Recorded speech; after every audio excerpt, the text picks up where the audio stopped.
We have breaking news in the NHL. We actually have a fairly substantial trade to discuss between the Tampa Bay Lightning and the Nashville Predators. We'll discuss the deal coming up next. Welcome back to another video here at Top Shelf Hockey. As I mentioned, we have some breaking news. We have an unexpected NHL trade. I know many of us didn't expect trade activity to pick up for a few more weeks yet until after the Stanley Cup was awarded, but here we are, a pretty substantial deal. You can say Lightning can strike twice because Ryan McDonagh is heading back to the Tampa Bay Lightning. They've reacquired McDonagh and a 2024 fourth-round selection from Nashville. That pick, though, originally belonged to the Edmonton Oilers.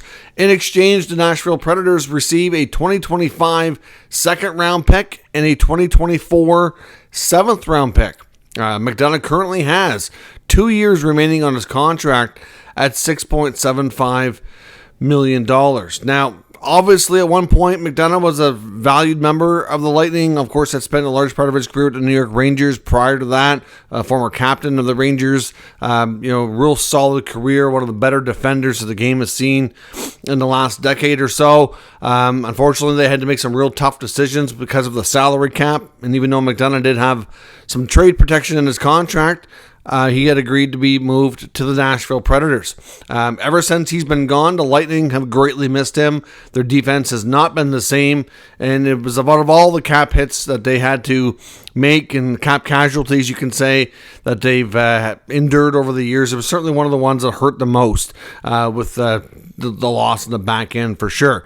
Now, so they get McDonagh back. Obviously, that makes their decor better.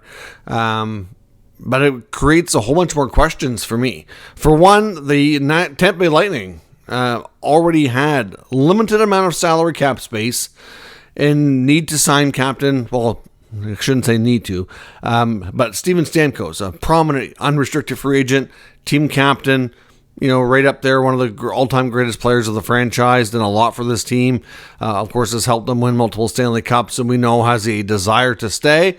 And at the beginning of the season seemed to, disappointed, a bit perturbed that discussions hadn't really picked up around getting an extension done. GM Julien Brisebois made it known that he wanted to wait until the end of the season, and they weren't going to entertain discussions or really evaluate signing Stamkos until that time. They've also, at this point, talked about an extension for Victor Hedman, although Hedman's going into the final year, so there's not as big of a rush on Hedman, but Brisebois has been out in the open saying that they absolutely want to extend Hedman. Like, the language used to describe those situations have been very different.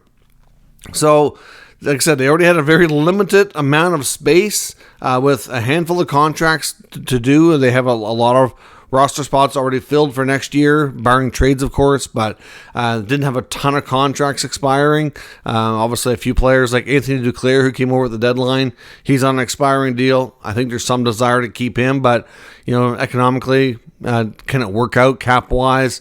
Tough to say. The McDonagh trade makes them better. It just complicates things big time with the salary cap. On Nashville's side of it, it creates a big hole in their second pair of the blue line behind Roman Josi. So, what other moves does Barry Trotz have up his sleeve? You got to wonder what they're preparing for. Clearly, from Nashville's perspective, this tells me that they probably tend to be more active than maybe we would have expected between free agency or other trades, and they wanted to create some space now while the opportunity was there.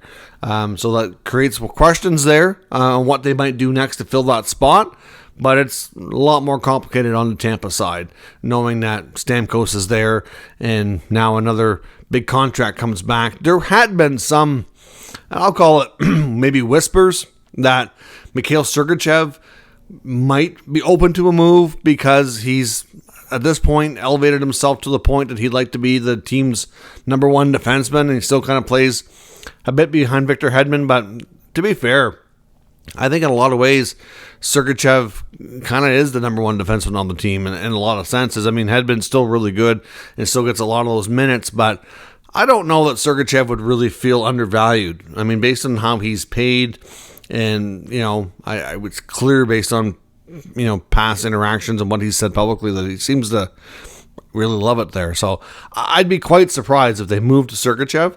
I just know earlier this year there was I don't know, just some minor whispers that maybe I don't know. There was really anything to that though. So we'll see what's next for Tampa.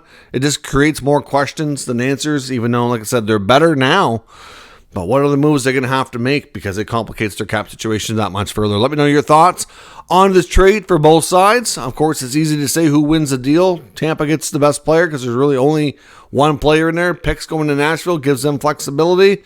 Depends on what they do with that flexibility to really see how they make out in this trade as well. So let me know your thoughts in the comments. We'll discuss further. If you're new to the channel, of course, make sure you subscribe and stick around. We'll be back later with more news and rumors from around the entire NHL. Thank you for watching, and I'll catch you next time.